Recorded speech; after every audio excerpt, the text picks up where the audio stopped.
What is going on, guys? It's your boy Scrub here, back again with another video. Hope you guys are having a great day. I know I am. And today, I'm bringing you guys part 3 of the Sauerkraut Kids saga. If you haven't seen the first 2 parts, they're the last 2 videos on the channel. Last time, I said if you guys got 5,000 likes, 2,000 comments, I would do part 3. And you guys blew it away in like a day. So I'm back with part 3. I thought it would take a little bit longer. For part 4, I'm going to say 7,500 likes.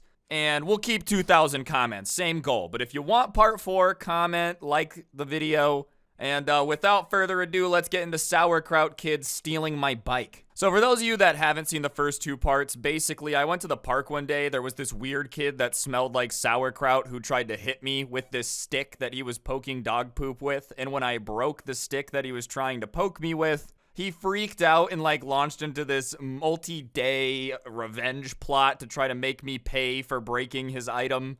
I don't know, it just kind of kept backfiring on him. But he was just this weird kid who really did not like me for some reason and was just like obsessed with making me pay, even though I didn't really do a whole lot. And after the second incident where me and him had gotten into that huge like plastic lightsaber fight at the park, I decided that I was gonna just take a little break from going there. And on the other direction of my street, there was like a park if you went out of my neighborhood to the left, but on the right, if you kept going that way, there was just this big desert lot. There's a bunch of houses there now, but at the time, it was like during the economic shutdown thing, 2008, 2009-ish. So it was going to be houses, but they just hadn't started building it. The company had gone out, so it was just these huge dirt lots that were perfectly flat. And all of the neighborhood kids had started building bike jumps over there. And I was always more of a skateboarder, but I had a bike. And I had a few friends that were into the bike jump. So instead of going and hanging out at the park every day, I started going over and hanging out at these bike jumps.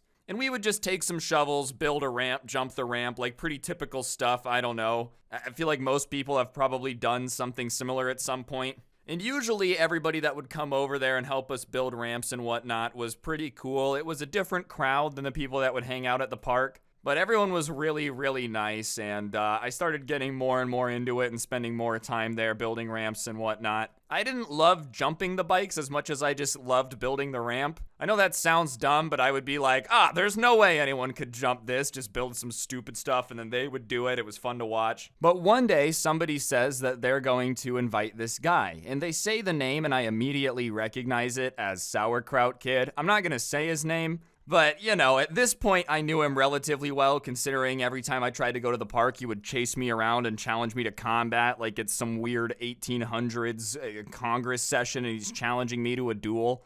I love when people try to be like, people these days have such differing opinions and can't get along. You know, back in the day, on the floor of the Senate, people could just challenge each other to a duel. They used to just beat each other with canes. I'm not saying everything's great right now, but I mean, people definitely can tolerate opinions a little bit more than they used to when they would challenge each other to duels to the death for it. And if Sauerkraut Kid had his way, he would have definitely challenged me to a duel to the death too. But I just was avoiding the guy, so when they said they were gonna invite him out, I kind of told him that like, yeah, that guy's got issues with me for some reason, so I don't want any issues, so I might not come hang out that day. And they're like, nah, man, he'll be cool, don't even worry about it. We talked to him about that, and he said that he's over it. Oh, he's over it. I don't know why the language they used bugged me so much. Keep in mind, this guy had been chasing me for days, trying to physically attack me because I broke a stick he was trying to hit me with that had dog poop on it. I'm glad that he got over it, that's awesome, but there was nothing for him to get over. He was the weirdo who like held onto this beef for weeks and weeks and weeks while I was just trying to do my thing. So I kind of tell him like, well, I'm glad he's over it, but I don't really like hanging out with the dude, so I'm just not gonna come hang out tomorrow then. And they're like, no, come on, man, come on, don't be like that, just come hang out. And usually peer pressure in this situation like wouldn't work, but I wasn't necessarily afraid of Sauerkraut Kid as much as it was just annoying. So the more they talked to me and were like, nah, he won't do anything, the more I was like, all right, well then whatever, yeah, I'll come. I just like won't really have to interact with the guy. It's not like I have to go out of my way to ask him how his day was, help him with his math homework. So the next day comes and I go, and sure enough, Sauerkraut Kid is there, and he still smelled. I don't know if it was something in his body wash or something. The first time I met him and he smelled like sauerkraut, I thought, just a weird day, maybe he just like ate something off for dinner. But that was just truly his stench. I don't know if they went to like some weird store and got kraut body wash. I heard the Germans love sauerkraut deodorant. That's a joke, okay? Either way, he still smelt very sour, but I see him and he looks at me and gives me just this creepy smile. And I don't know if it was like an attempt at a friendly smile or faking a friendly smile, but it just gave me a weird vibe. You know when someone smiles at you, but like their eyes look angry, but they're smiling, so it just kind of looks like someone about to turn to the dark side? That's the look he gives me. And so I just give him a head nod. I don't really smile back. And he's like, you still owe me, right? And I'm pretty confused because I thought they said this was over it. So I look at him and I go, nah, I don't, but that's funny. Thinking, I don't know, maybe he's trying to make a really bad attempt at like a joke. And he says something about how, like, he knows that I haven't been going to the park because I want to avoid him. And so I say, yeah, because you're just always creepily following me around the park trying to fight me. And at that point, everybody else kind of is like, all right, guys, relax. And I just say that I'm going to go home. And my friends are like, no, dude, don't go home. Come on, just relax a bit.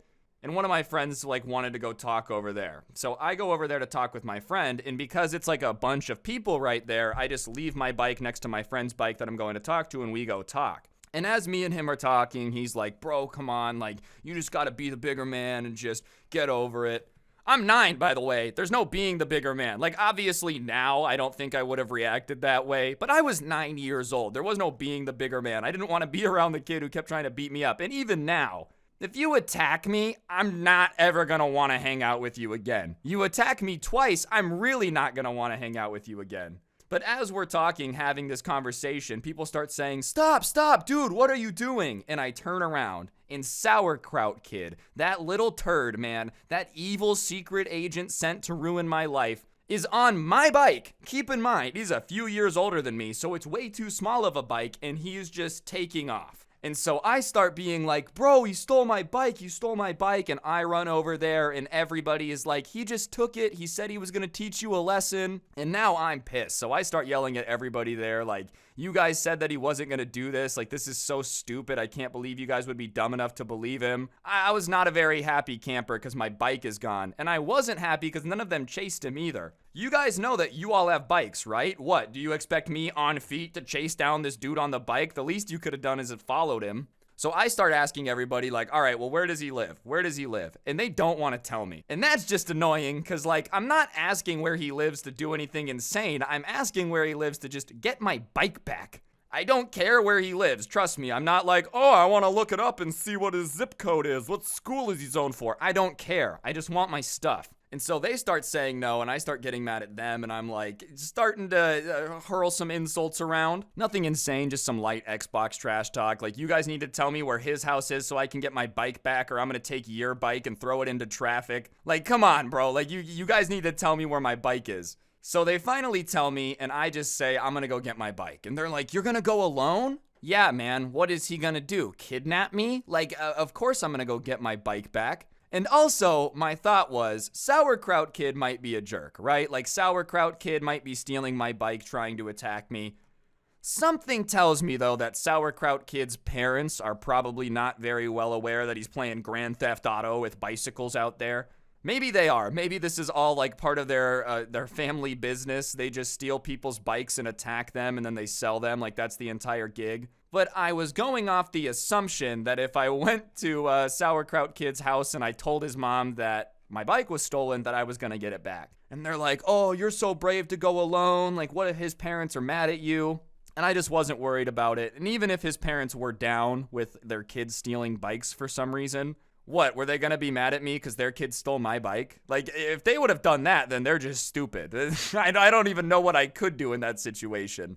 If someone starts yelling at you because their kid stole something from you, like, that's just clearly a personal problem. There's no amount of arguing with them that you can fix. But whatever, I go to his house, And as I turn the street, it's like a cul-de-sac, and his house was at the end of the cul-de-sac. So as soon as I turn the corner, I can see into the garage, and I see Sauerkraut Kid in my bike, and he sees me, and he runs over and closes the garage door. Believe it or not, that didn't make me turn around, give up my bike, and say, well, guess it's his now. He closed the door. That's the rules. If someone steals something and then closes the door when you're trying to get it back, it's no longer yours. So I know he's home. I know my bike's in the garage. So I do the only logical thing. I walk up to the front door and I just knock on it. And I hear Sauerkraut Kid on the other side telling like whatever parent is home not to answer the door and like don't answer it. It's probably just someone trying to sell some stuff. And obviously the adult that was home was a little bit suspect of that, because how often is your like a 13-year-old son telling you that, it's probably those dang window repairman again. They got a weird vibe. It's not like they ever pay attention to what was at the door. At least I didn't. Like, I don't know. I just didn't even go look through the peephole when the doorbell rang because I wasn't answering the door. I was a kid. So the door opens and it's like this sweet looking old lady there. And I say, "Hi, excuse me. I think that your grandson might have taken my bike." And she looks at me and she looks back and I see Sauerkraut Kid and she says, "My grandson took your bike?" And I give him a chance. I say, "Yeah, I think it might have been an accident because our bikes look kind of similar, but he might have taken mine." And my thought with that is, bro, I'm talking to your grandma. I will tell her that you stole my bike, but if you just want to give it back and avoid all of this, it was an accident. I didn't want to get the dude in trouble. I wanted my bike back. And I know a lot of you would be like, "Well, he stole your bike. You should have gotten him in a bunch of trouble." It's not like I never planned on getting him back for stealing my bike. I just knew I would have better odds of getting him back if he wasn't grounded forever. So whatever, I give him the chance to get out of trouble, and he doesn't take it. He says, "I don't have his bike. I don't know what he's talking about. He's crazy." And I think the grandma could probably just see in my eyes and hear in my voice that I just like wasn't really making this up. I don't know how she knew I was telling the truth. Maybe it was because she knew her grandson was known for stealing bikes or something. But she says, "Okay, well, I'll meet you in the garage." So I say, okay, and I go over to the garage. The garage door starts opening, and I see Sauerkraut Kid trying to, like, block his grandma from coming out the garage door into the garage. Literally standing there, arms out, being like, "Don't go out there, don't go out there." And now she's even more curious. If you want to know how to make sure your parents investigate whatever is going on, I feel like a surefire way is to let them get a little curious and then beg them not to go look. The grandma's already curious about my bike, bro. At this point, you standing there and just being like, "Don't go, don't go." That would make me a lot more curious. Maybe other people's grandparents are different, but if I did that on my Oma back in the day, you don't need to look into that. That would have been the first thing she did. So she comes out to the garage, she sees me standing there, and she goes, "Well, which bike is yours?" And I walk over to it, and it's a very small bike. I've had the bike since I was probably like 6. I was 9 now. I actually did end up getting a new bike, like for my next birthday, that was a little bit bigger, but it was a tiny bike. Very clearly not the size of her grandson's bike or what it should be. I don't know what size bike he has. I wasn't out there with like a tape measure. "Wow, those are some nice 26-inch wheels you got there, pal." I was just trying to get my bike. So I think she could tell it was mine, and I say, "Yep, that's my bike." And she looks at her grandson and says, "Well, is it his bike?" And now he wants to take the chance to, it must have been an accident. So he says, "I must have just accidentally taken it." And his parents might have maybe let him get away with that, but I feel like grandmas just have a propensity for not taking bullcrap.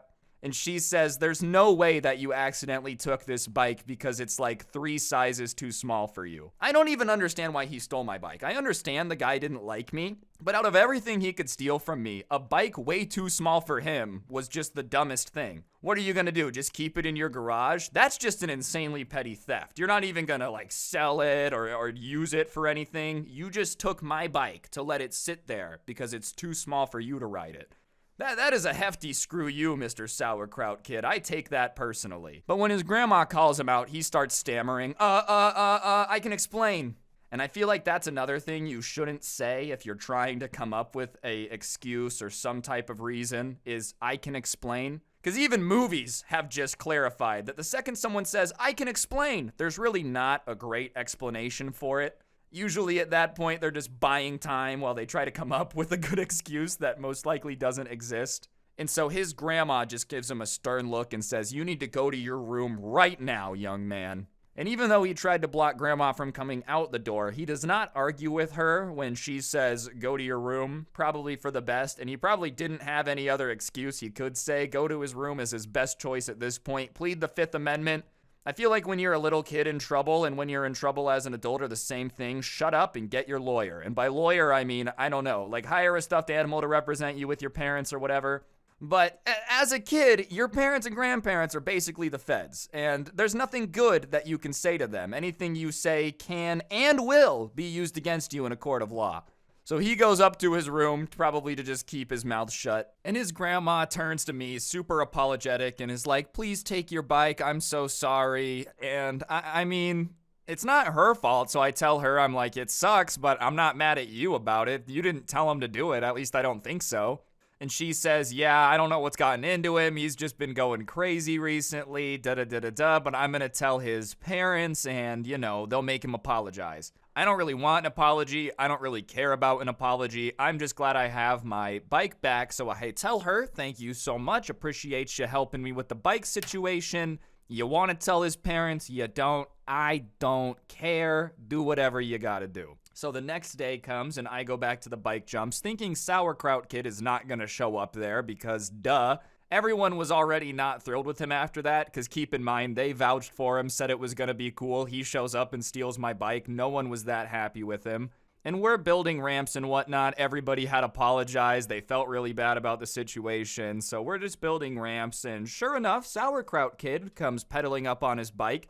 And I don't know what it is, but something about the way he pedaled his bike just bugged me. That's super petty and specific considering that, like, I don't know, you don't really see people ride a bike that whole much. But something about the way he did it just bugged me. And the way he's riding and pulls up, you can just tell he's embarrassed. There is something going on that's got him embarrassed, and that was weird because I had never seen him act that way before. Keep in mind, this is a kid that tried to smack me with a dog poop stick and then got mad at me about it. So he was pretty shameless. Like 9 times out of 10, making this guy feel any embarrassment was basically impossible. The self-awareness rating was just not there, man. Like I'm pretty sure this dude could block an ambulance with its sirens on and be like, why won't it get out of my way? Anyways, he walks up to me and the rest of the group and says, hey, I really want to apologize for stealing your bike, which is quite the opener, you know? It's not like, hey, I'm really sorry for accidentally breaking your Nerf gun, or like, hey, man, I'm sorry for losing that thing you let me borrow. Stealing your bike is a pretty big thing to do, especially when you're a little kid.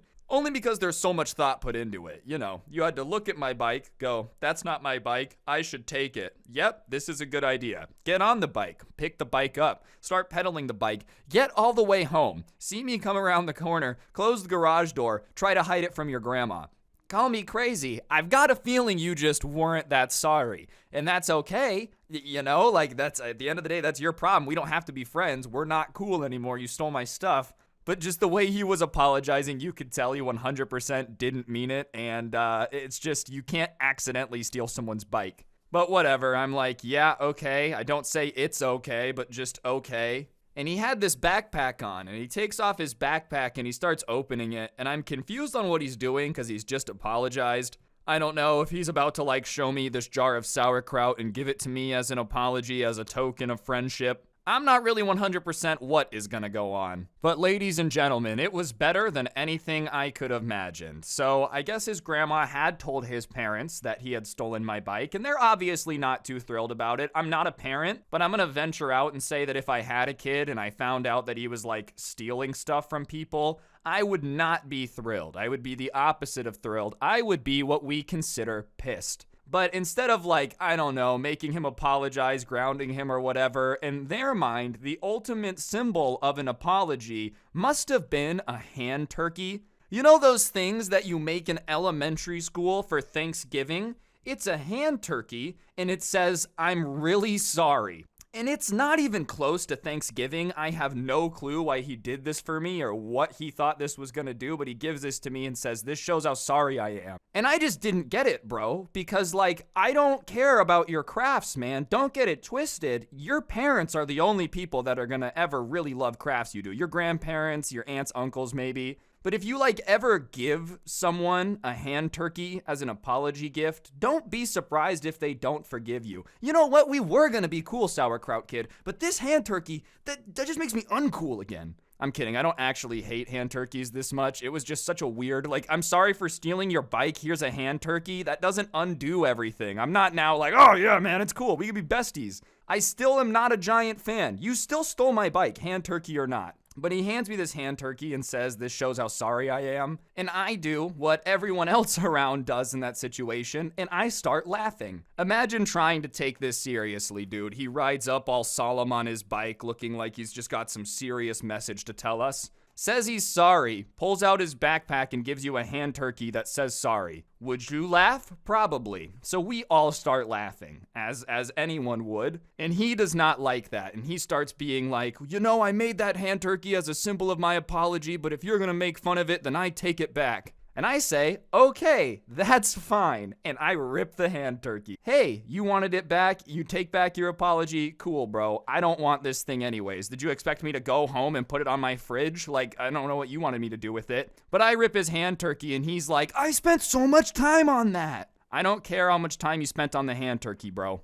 So I'm like, all right, sorry. I don't know what to tell you. And he just says that he was right to not like me and, he doesn't apologize and he should have just stolen my bike and his only regret was getting caught. And everybody at that point is like, dude, you suck, just go. So he gets on his bike and goes home, but I don't think that went the way he expected it to. I think his parents kind of did him dirty with that one, I'm not gonna lie. Oh no, just go give him a hand turkey, you stole their bike. They'll totally love it and understand. They kind of set him up for failure on that one, but that's why he still didn't like me. I mean, he stole my bike, obviously, but after that, he even didn't like me more because I ripped his hand turkey. And like I said, I've got a few more experiences with this kid that I will tell the story of if this video gets 7,500 likes and 2,000 comments, so be sure to do that. But that's it for this little bike adventure thing segment part. If you did enjoy the video, I would really appreciate you taking a second to press the like button. Let me know what you thought in the comments section down below. It does help the video do better, and it is how you're gonna get that part 4, baby. Other than that, if you're new, subscribe, turn on notifications. I post videos like this every other day. It's about to be grind season coming up, October, November, December. So the daily uploads might be coming back. Might. I'm gonna tease it a little bit. Beyond that, if you like the story times, but you would rather listen to an audio version, I do post the audio over on Spotify. Feel free to check that out, link down below. But yeah, on that note, guys, that'll do it. Don't get anyone pregnant. If you do, make sure they're hot, and hopefully I will see each and every single one of you guys next time. I'm out. Peace.